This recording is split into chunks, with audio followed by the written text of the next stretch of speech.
The Bills are home underdogs on Sunday to the Kansas City Chiefs. I'll tell you what they need to do to pull off the upset today on Locked On Bills.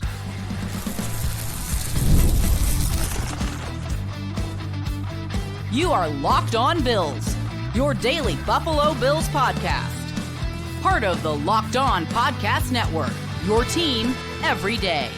What's up, Bills Mafia? It's Joe Marino, author of the Herd Mentality Substack, co-host of the Locked On NFL Scouting Podcast, co-host of the NFL First Read Podcast, and I'm your host of Locked On Bills. Want to thank you for making Locked On Bills your first listen every day, and a big welcome and shout out to our everydayers. You know who you are. Those of you who never miss a single episode, I appreciate you all being here very, very much. Locked On Bills is a proud part of the Locked On Podcast Network, your team every day. This episode is brought to you by Mazda. Like our players, we sweat every detail because when you make every move count, pulling off the unexpected is only the beginning. Stay tuned later for highlights in this week's Moving the Game Forward. Mazda, move and be moved. Welcome in, folks. It's time to get ready for the Bills' Week 9 opponent, the challenges they present, and what the Bills need to do to deal with them. The Bills are at home in Week 9 to host the Kansas City Chiefs. The game will be played on Sunday, November 2nd at 4:25 p.m. Eastern Time at Highmark Stadium in Orchard Park, New York. You can watch the game on CBS. Jim Nantz is on the play-by-play. Tony Romo is the game analyst, and Tracy Wolfson is the sideline reporter.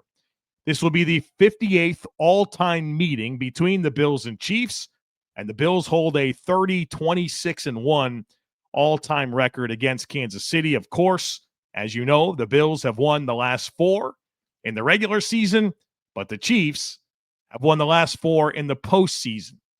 The Bills enter this game 5-2. They're in second place in the AFC East, and the Chiefs are 5-3 in third place in the AFC West. The Chiefs' 5 wins came against the Giants, Ravens, Lions, Raiders, and Commanders. Their losses have come to the Chargers, Eagles, and the Jaguars. The head coach of the Chiefs is Andy Reid. He's 67 years old. It's his 13th season as the Chiefs head coach. It's his 27th overall season as an NFL head coach. Has a 148-56 record all-time with the Chiefs, a 130-93-1 record all-time with the Eagles, for an overall all-time record of 278, 149-1.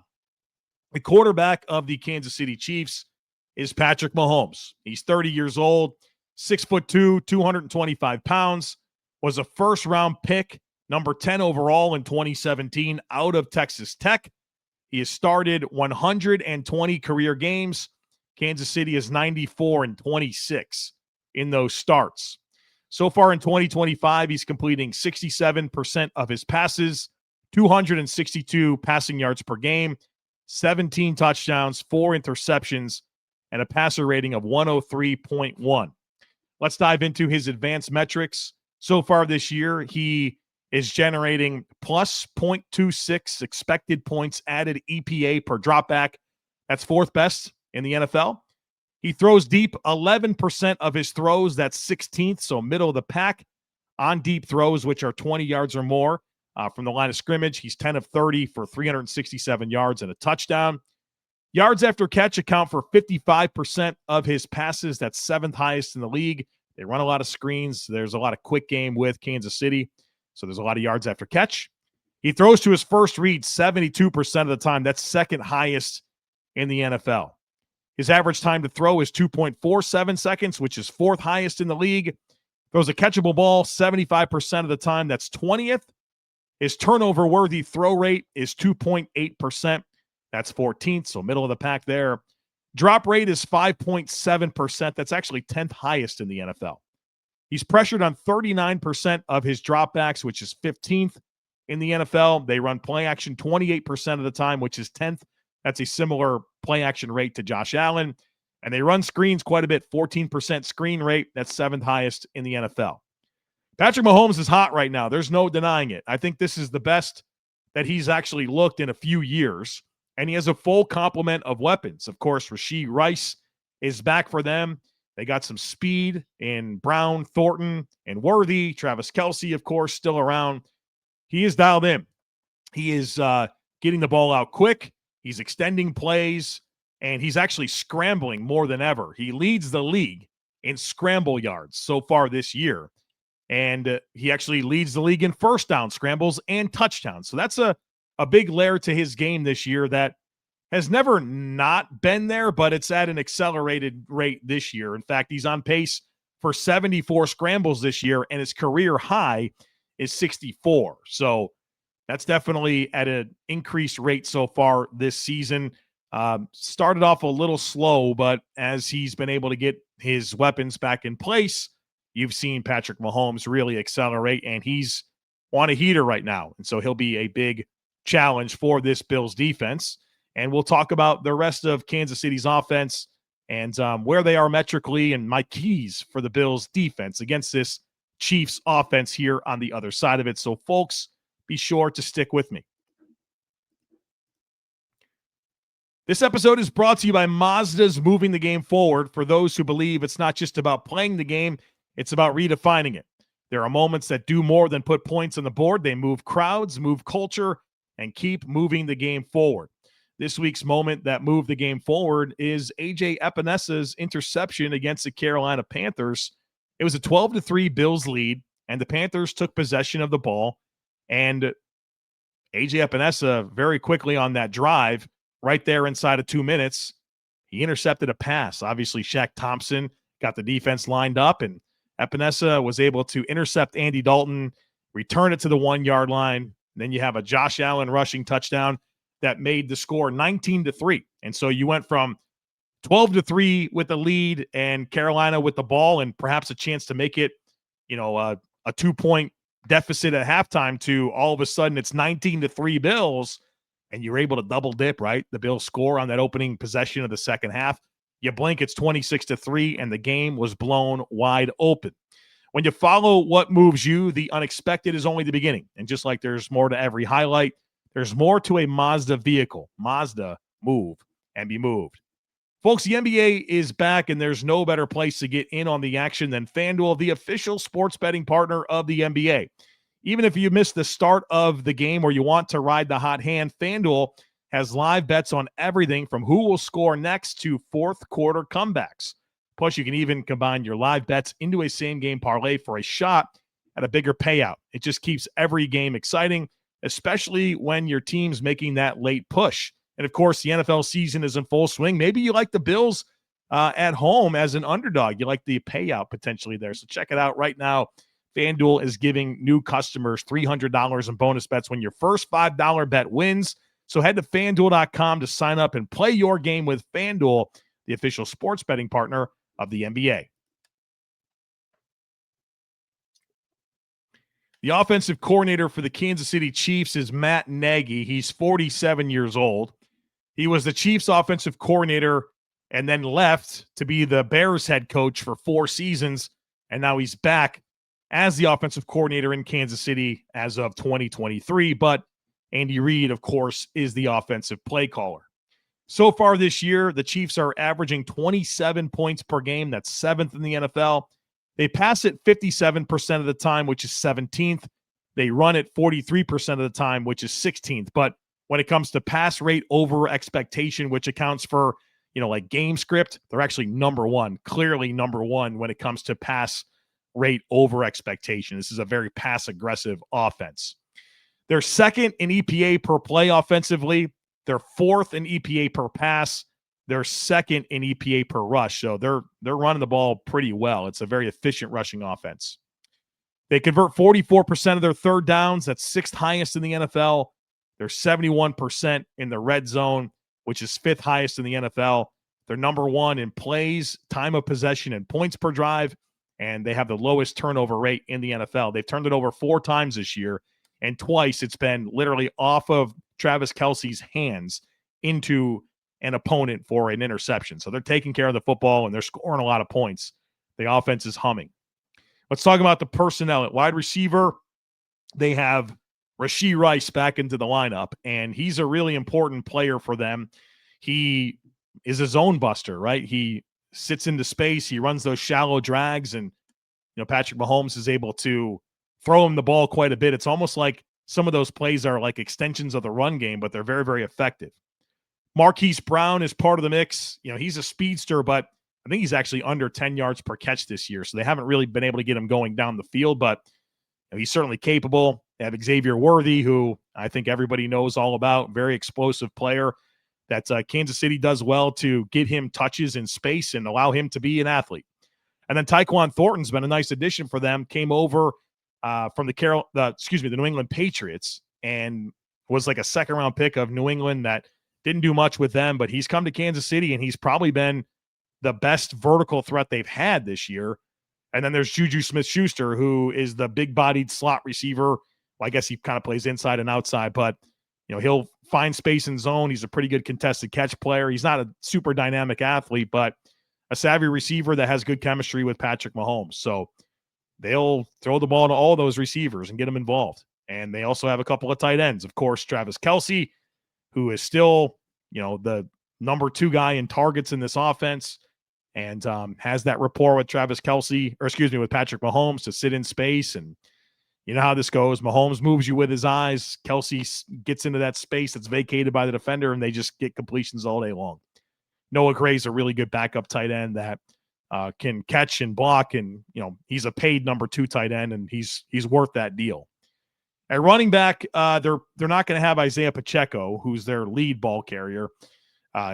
MCL injury in their last game, and so he won't be available. But Kareem Hunt is a big part of this backfield equation as well. He's not an explosive back, but he's very efficient, and he's a very consistent player in terms of moving the sticks, finding small holes, and just being really physical to kind of move piles. They also have Brashard Smith, who's a rookie this year. That's kind of like their new Jerick McKinnon player, kind of an explosive back. I'm sure he'll have a bit more of a role this game with Pacheco out. And then Elijah Mitchell, who's been a good depth running back in the league. He's battled injuries. He's actually been inactive so far this year, but I have to assume with the Pacheco injury, he might get his first opportunity with the Chiefs. So when it comes to their carry distribution, Pacheco has 78, and then it's Kareem Hunt with 62. Mahomes has 46, and then Brashard Smith at 25. Elijah Mitchell has yet to touch the ball this year, but I think you'll see a heavy dose of Kareem Hunt. They'll sprinkle in Brashard Smith, but I am interested to see if Elijah Mitchell gets some opportunities in this game as well. And, of course, we talked about it. Patrick Mahomes is scrambling at the highest rate of his career, so that's another layer to this offense. When it comes to passing game targets, Hollywood Brown has the most at 49. Right behind him is Travis Kelce at 48. Xavier Worthy has 33. Juju Smith-Schuster, 29. Tyquan Thornton, 27. So think about that. There are 5 different players between 27 and 49 targets. And then right there is Noah Gray, 20 targets. Rashee Rice has 19 in 2 games. So that's a guy that they're obviously going to throw the ball to a ton. Brashard Smith, 18 targets. Isaiah Pacheco, 17. So they have 9 players with more than 17 targets in, 8 games? And they've copied the Bills. They have this everybody gotta eat slogan that they are embracing, just like the Bills did last year. It was everybody eats. Now Kansas City has done the corny thing and copied the Bills, and it's everybody gotta eat. But I mean, based on their target distribution, that's what they're doing. They're spreading the ball around to a bunch of different guys. So we've talked about certain offenses this year where it's about like 3 players that they throw the ball to. Well, they throw it to like 9 different guys. And so you got to account for a lot of different players. And within that, you have zone busters like Kelce and Rashee Rice and Juju Smith-Schuster. Then you have your runaway players with speed in Brown, Worthy, and Thornton. So it's a nice complement of weapons, and then they have backs that can catch a football as well. Talking about this offensive line, at left tackle, they drafted Josh Simmons in the first round, and I thought he was a really nice prospect out of Ohio State. He had an injury that pushed him to the end of the first round. His season was going really, really well, but there's some things going on here. I don't think anybody quite understands the situation, but from my understanding, he's away from the team currently. So Jalen Moore will be their left tackle, who was the swing tackle for the 49ers for a number of years, that actually the Chiefs gave a pretty big contract to come over and start, but then they drafted Simmons. So that's their left tackle. Their left guard is Kingsley Suamaitea. They drafted him in the second round a couple of years ago, started him off at tackle. That didn't go well. They played him at guard. I think he's really found a spot for him. I've actually thought he's a pretty good player getting after people in the run game with some of the watches that I've had of the Chiefs this year. Looks like a good young left guard. Their center is Creed Humphrey, probably the best, if not the second best center in the league. Their right guard is Trey Smith. He's an upper echelon quality starter at right guard, really physical run blocker. Now, he's missed some time recently with back injury, but Andy Reid has indicated that they're going to give it a go for him this week. Then the right tackle is Jawan Taylor, a very shaky player, but they paid him a ton of money to be the right tackle, and they're kind of seeing that through. So, he's a very up and down player. So what are the keys for this Bills defense against this Chiefs offense that is humming right now? Well, number one is the pass rush has to win. It has to win. Your pass rush has got to show up. You've got to get Mahomes out of rhythm. He's got 14 passing touchdowns over the last 5 games. I talked about this on the crossover episode yesterday, but when Mahomes is kept clean, his completion percentage is 74%. When he's pressured, it goes down to 47%. You've got to get pressure on Mahomes. You have to. I think the Bills have some good opportunities with their edge rushers to beat up on these tackles. This is a really good group of edge rushers for the Bills in Bosa, Hoyt, Epinesa, and Rousseau. And I think those tackles can be had. And we saw them against Carolina really collapse 2 good tackles in Ekwonu and Moton. And that ability to compress is a big deal. And they can cage rush and hopefully get some pressure on Mahomes, because I think Kansas City's going to have some advantages on the inside based on, Ed Oliver's not going to be there. We'll see about Daquan Jones, but there's a world where the Bills' defensive tackles in this game are Jordan Phillips, Deion Walker, Larry Ogunjobi, and I don't even know, Phi Mathis off the practice squad. So they're going to have matchup advantages on the inside. The Bills have got to take advantage of their matchup advantages on the outside and pressure Mahomes. Number 2 is you got to keep covering, right? Like, we know the stress that Mahomes can put on a defense, and whether the Bills are in zone or they're in man, that you have to just stay connected. In zone coverage, drive on routes. That's been such an advantage for Mahomes, is how he manipulates zone coverage with his eyes. And then you have his weapons that just kind of fit into that space, and he just rips it to him over and over again. You've got to be really disciplined to drive on routes and not drift. You cannot drift in zone coverage against Mahomes. He's going to kill you. And then if you're in man coverage, you got to keep running. You got to cover for longer than you think you have to cover. And, of course, there's plaster techniques when Mahomes gets outside the pocket. You got to get on a body. And so if you're going to give your rush its best opportunity to affect Mahomes, you got to be connected on the back end. You got to play tight in coverage. Number 3 is you really need to mix your looks up against Mahomes. And the Bills have a nice little bag of things that they go to.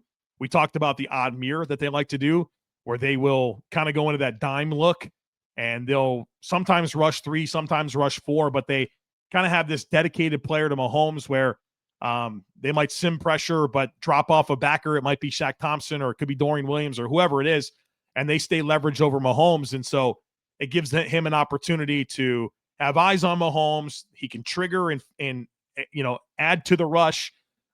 He can take away crossers, right? Rashee Rice is going to be coming across the field. There's a lot of different things that he can do, and they run that one plug technique. You're going to want to take advantage of that.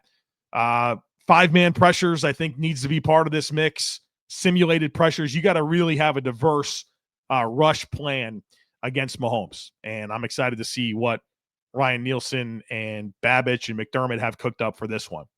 And then number 4 is you got to get population to the ball. This is a team with a lot of speed at receiver.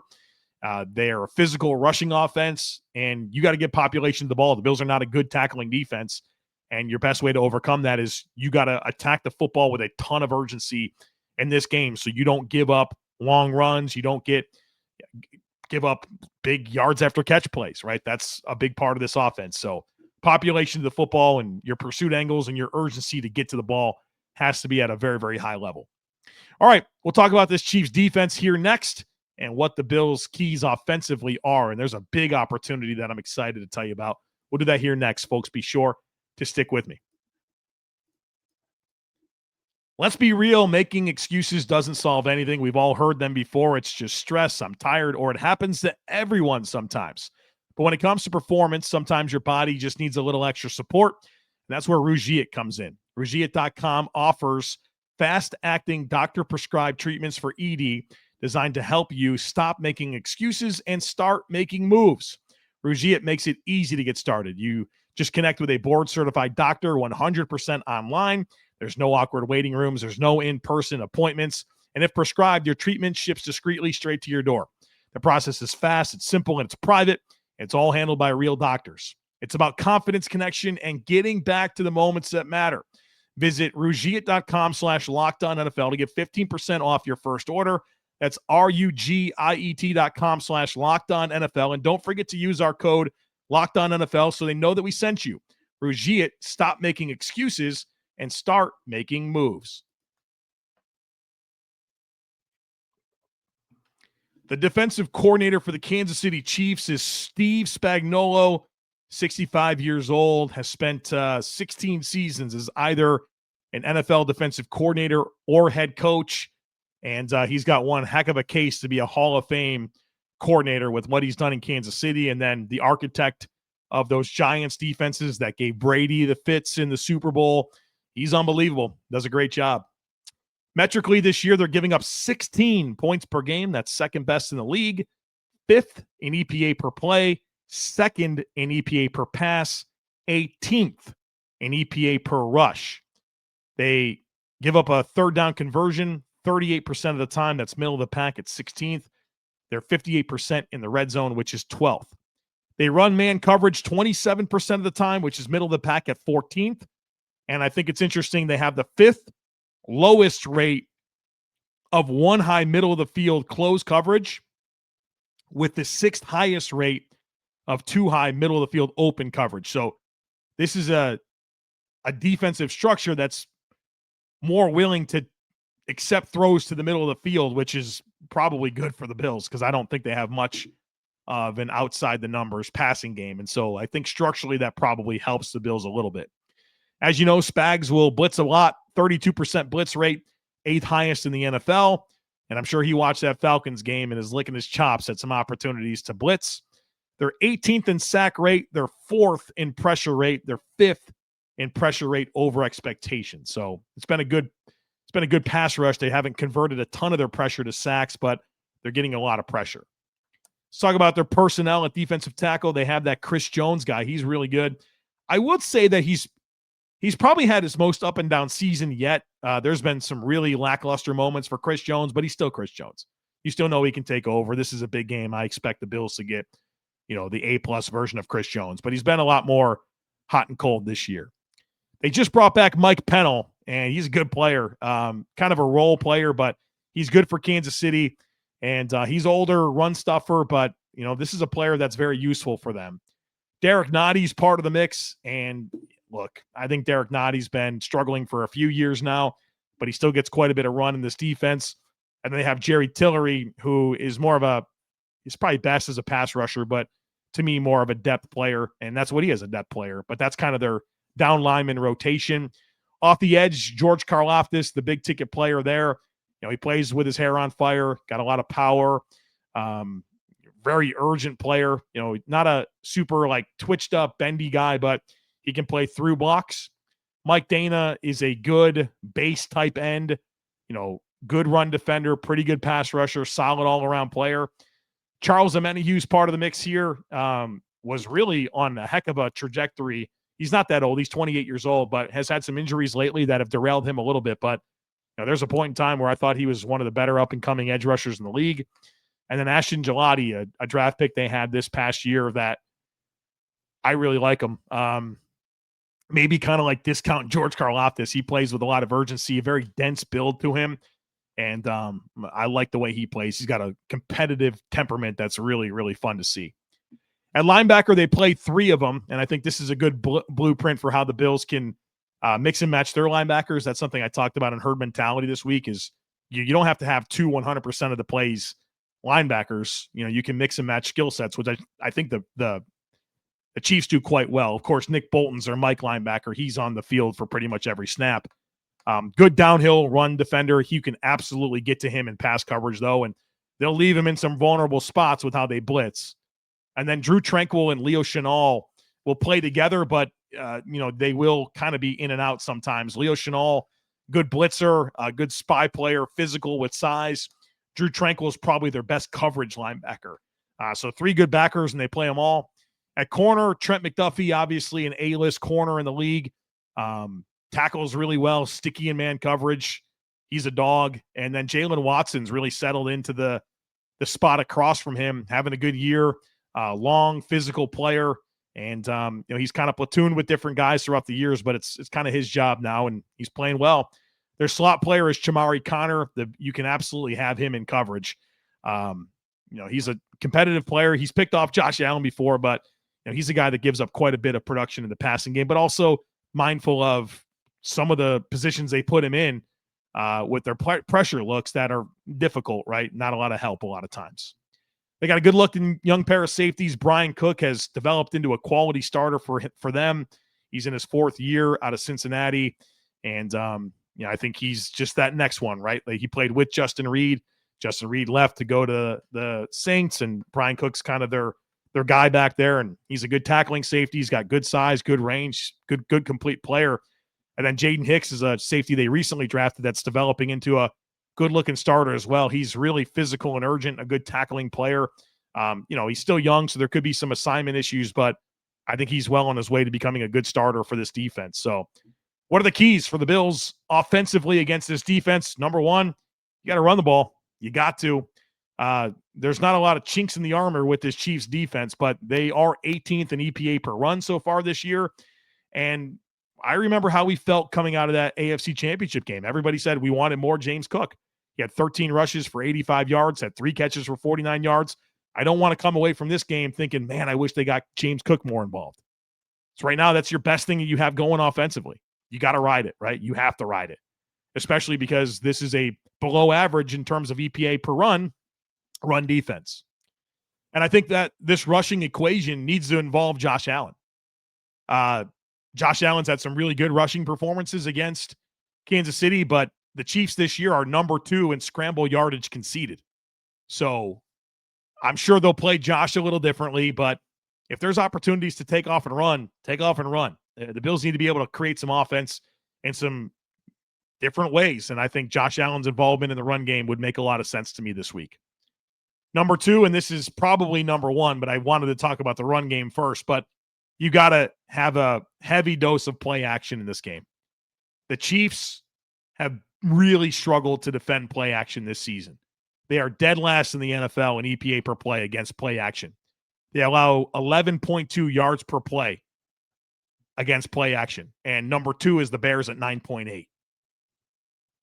They're allowing 5.3 average yards of separation at target against play action. The next closest is Dallas at 4.7 yards.